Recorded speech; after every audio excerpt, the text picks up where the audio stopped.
If you are a hard-charging person in the workplace who puts in crazy hours and you feel like there aren't enough hours in the day, maybe you should just slow down. Dr. Natalia Peart wants to bust the myth of multitasking. She is the author of Future Proofed, and the book offers some best practices for achieving a work-life balance in times of rapid change. Dr. Peart, thanks for joining us. I would start with just, why do people try to multitask? What happens to the body, I guess? What happens to your brain when you try to do multiple things at once, which we all do all the time by default? That's exactly right. So first of all, let's let everybody off the hook a little bit, right? Because people didn't just sort of wake up and decide, oh, let me be a multitasker, right? Thank you for saying right? that. So I want to let everybody off the hook first. The first issue is that the pace of our life is so much quicker than it has ever been. And there's all these messages, whether it's from work or home or the media everywhere. You know what? You should be able to do more in less time. You should not just be doing what you need to know today, but you should be thinking forward. You need to innovate or die. Think about just, what we tell our kids. They're in school now. If you think about the anxiety and stress that they're dealing with, it's not just us type A's where we say, go work on that. No, it's everyone now. So that's the first thing. The second thing is we reward people who are multitaskers because they look like they're getting so much done and they're at the desk. And so, but sometimes they are. Sometimes that's what you think. You want people to think that. Well, yeah, so let's hold on a second, because that's the myth. That's the myth that persists.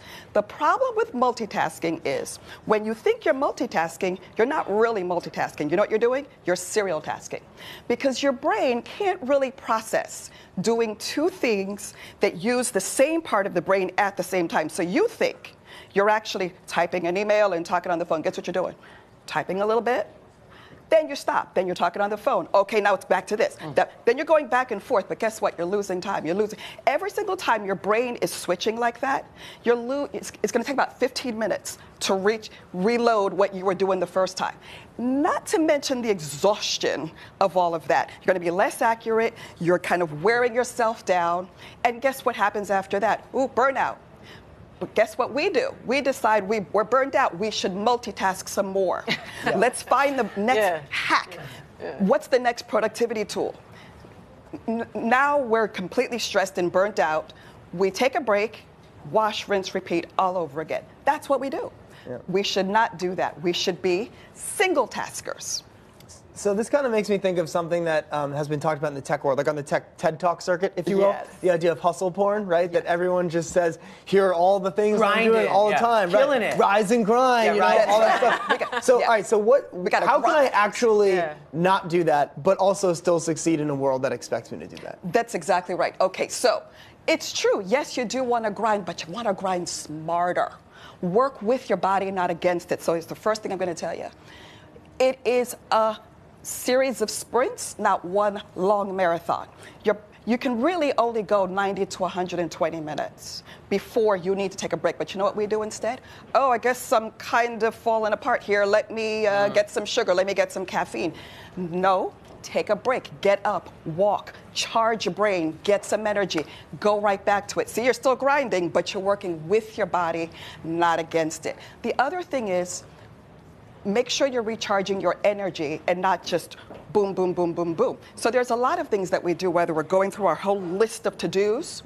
We're kind of worn out because half those things we don't really want to do. We have to do. Those are the must-dos, the list that we go through.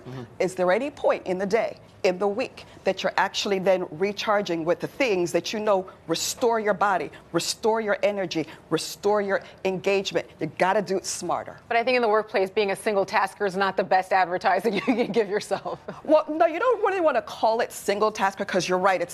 It sounds like, oh, what happened to you? But what you actually want to be is the producer. I want to be the person that gets it done, and I can come back tomorrow to fight another day. All right, Dr. Natalia Peart, the book is called Future Proofed, how to, stop multitasking and actually get things done at work. Thanks for joining us. Oh, my pleasure. Thanks, good stuff. That was not the subtitle, by the way. Sounds good. That was although if the publisher would like to do that for the next edition, I'm offering it. Future Proofed.